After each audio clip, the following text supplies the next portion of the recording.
Okay, it's time for a build breakdown of your friendly neighborhood tet nest.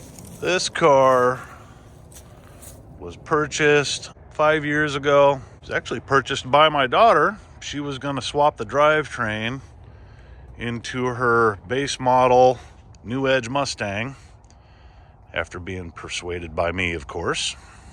And it's evolved into a little more than that over the last couple years. This thing was only intended to be a parts car. My daughter bought it purely for the drivetrain.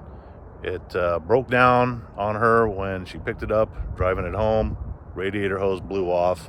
We knew the car was falling apart. Told the owners it was going to be a donor, but we halfway resurrected it. So my daughter actually started adulting, and turns out she was trying to go to school and needed a laptop. And just so happened that right about the same time, my son blew up the engine in his base model Grand Am, ran it out of oil. That was a nice little car, dude. He needed another car. Daughter needed some cash for a laptop, and so we bought this thing for $1,000 from my daughter. Junior takes possession of the car. What was he, 17 at the time?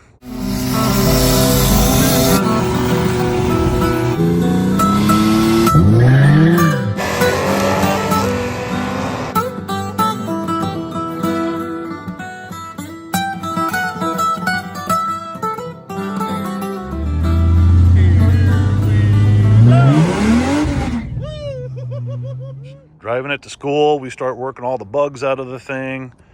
He finds out how much torque a Super Coupe has, and so he decides to whip donuts in a parking lot and planted this quarter panel right into a big brick mailbox. So that was cool. He tried fixing it. He did pretty good for a 16-year-old, right? He actually went to U-pull it and cut out that lower quarter panel piece right there. Chop that out of the junkyard with a Sawzall. So that's cool. And it stayed completely stock for a long time.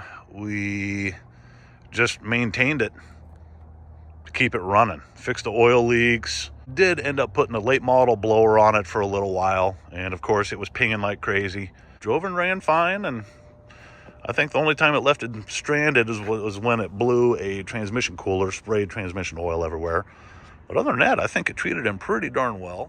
But he daily drove this car for a couple of years anyway, until he joined the military. It was in 2020 when he left, the fall of 2020.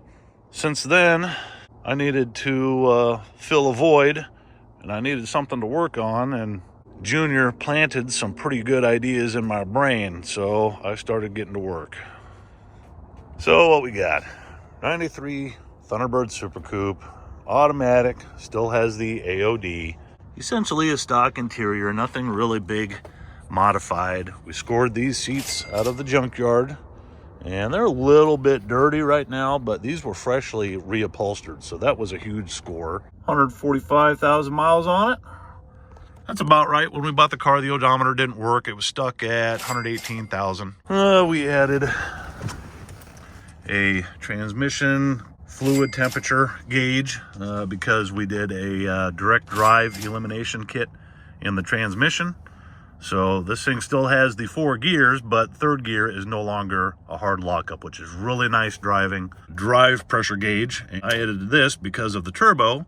I wanted to know what kind of drive pressure this thing was running. I didn't want to pop a head gasket, and this was my primary tool in determining where to put the VGT. See one of my other videos for that. Of course, wideband O2. We do have nitrous, which is this fancy little switch here. That's recycled from I don't know what. I have a couple different videos discussing what's going on in here. So this center console was all busted up, and so I figured, well, why don't I make use of it? Installed a inverter for powering my laptop. I have various switches for weird stuff that I do. This one is my nitrous arming switch This one is my VGT control for the turbo. And this one is my two-step. Gotta have a two-step, right? Gotta shoot some flames. Added a little digital voltmeter here. This is purely voltage that is going into the turbo for controlling the vanes. Headliner, we upholstered the headliner. Sunroof still works. Fold down back seats, nothing crazy. Gotta show you the goodies. We added a turbo off of a Ford Power Stroke diesel 6.0. This is the early model 0304, which is really nice because you can actually clock the housing. And it does have variable geometry turbine. So again, I've got other videos on how that system works. There's my sensor for the wideband O2. Just for the heck of it, because Junior and I were big fans of Cletus, we decided we needed to poke this turbo out through the hood. So it kind of worked out well, pulling out the blower, just throwing it right there on top. 60-pound injectors down in there. Stock manifolds. Slot style MAF. Intercooler is stuffed in right down here. Nothing fancy. Griffin radiator. That is one thing that I bought new for the car. Made my own little custom catch can down there.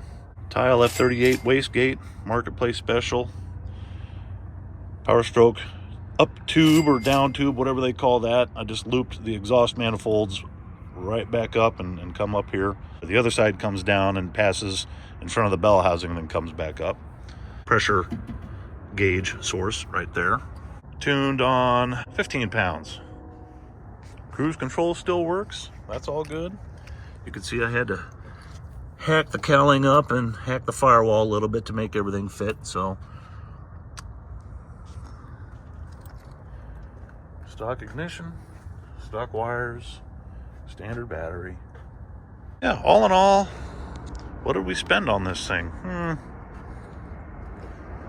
What else did we do? Still has the air conditioning. That's the factory belt. Didn't modify anything there. So that's kind of nice. Nitrous kit. There's our solenoid. Have the bottle in the trunk. I'll show you that.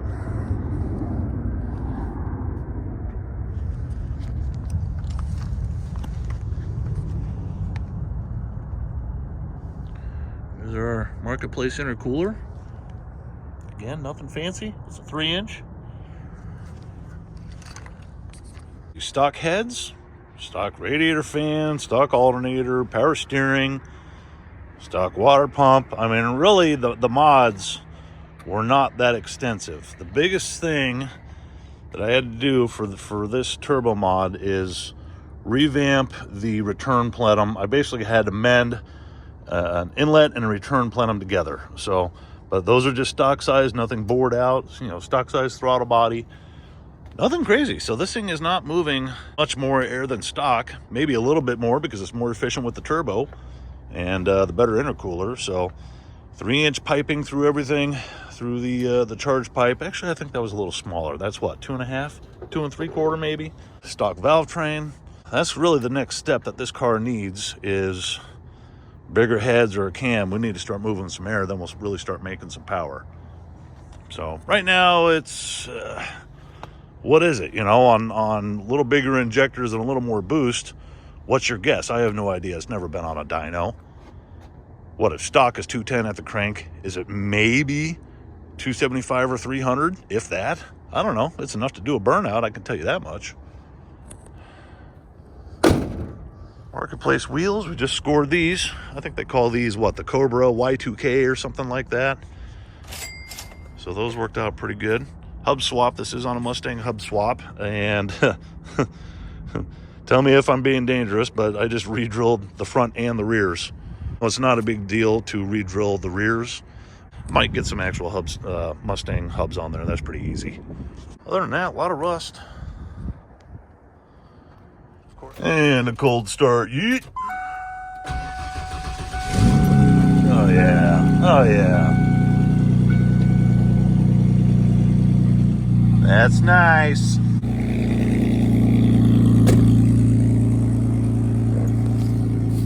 Come on around to the back. Nothing done to the rear end, that's all stock. I think I flushed the fluid in at one time. Little, what is that, a 10-pound bottle? I don't even know what size bottle that is. Actually, my son scored this, so I don't even know what he gave for it. But it's just a dry shot. It is a wet shot solenoid, but I'm only running dry, and I can't even tell you what the size of the nozzle is in there. Remnants of Mighty Car Challenge. Nothing crazy. Had to get the little NASCAR style lip going on here. Scrap diamond plate. This was dipped back in the day. That was the first craze before the wrapping was a dip. JT Dips was the company. I know nothing about them. I'm pretty sure they're out of business now. But it's pretty gross. But you know, it shines up with a little elbow grease there. It's kind of a neat metallic gunmetal gray almost. It's kind of nice. I like it. Besides fuel injectors, the only other fuel system mod is a 255 liter per hour pump in the tank. Nothing fantastic there. Stock fuel lines, stock regulator. Another marketplace find. 2600 stall converter with everything cold. You know, it's a hair above stock. Really the biggest benefit to everything here in the drivability of the car was removing the dang direct drive. It is so much better without that direct drive. Majority of everything in this car was used, worn out old crap. You know, that's how we were rolling with this car. This thing didn't deserve very many new parts, you know. Tuned with a quarter horse. I've got my lovely wires dangling everywhere in this thing, but there's my let's see, that's for my inverter. That's for the quarter horse. I got one of these in here for the wideband somewhere. One of these guys, I don't know. But kind of a mess when you're trying to tune these things. You got to have all these cables hanging out all over the place. But hey, you got to do what you got to do, right? And that's about the gist of it. There's really, I mean, not a whole lot of money we put into this thing, relatively speaking. You look at some of the other Thunderbirds out there, and those are big money. So everything was pretty frugal on the car. It was more about experimenting. It was about having fun. It was about trying to motivate everybody to get out there, turn a wrench, and try to build some stuff. 90% of this stuff I had to teach myself here. I didn't know how to weld. I didn't know anything about tuning. I'm still learning tuning. I'm not really that good. Learn a little bit more about turbo systems and enjoy this life while we can before all these electric cars move in and take over. Oh, and the ugly cowl hood. Who could forget that? Stock Thunderbird hood, but of course having this big old turbo poking out the roof. I wanted to try and keep as much water and weather off of the engine. Again, this thing lives outside. It's never in a garage unless I'm working on it. So just fabricated this out of some real cheap, like 16th inch fiberglass sheeting, a little bit of aluminum angle reinforcements from Home Depot, a little bit of fiberglass for the flange here. And that's the extent of it. One little angle I had to put down there to beef up the hood. I mean, it fits the car pretty damn good if you ask me, but hey, what do I know? Nothing crazy. It's not a big build. Sure, it certainly isn't a high dollar build. Thanks again to everybody who's given some support and showed some love towards this old hunk of junk. From here, it's just going to sit and wait for Junior to come home and enjoy it. So what's all that stuff worth? You know, it's not a dollar amount. Sure as heck didn't do any of this work to make the car worth something more. What's it worth? Why would anybody go through all that crap to do all that stuff when I'd have to total up for the value of the car? What could I buy that would equal the value of that car? An old Mustang that everybody else has? Sure. What else could we buy? A boat? Vacation? Maybe? Barely? It's a lot of fun. It kept me busy. It kept me sane. The wife and I had some fun driving down to Charlotte, North Carolina for the streetcar takeover. That was cool. All the rest of my kids in the car driving around during Mighty Car Challenge. That was a lot of fun. What did we put on that car? Probably, since the build, I don't know, what, 3,000 miles? 3,500 miles maybe, give or take. So overall, it's been pretty good. Really no reliability issues, right? None that I can remember. Oh, it catches on fire. I think I have that resolved with the catch can now. Hope you all have a great holiday, and we'll see you in the next video.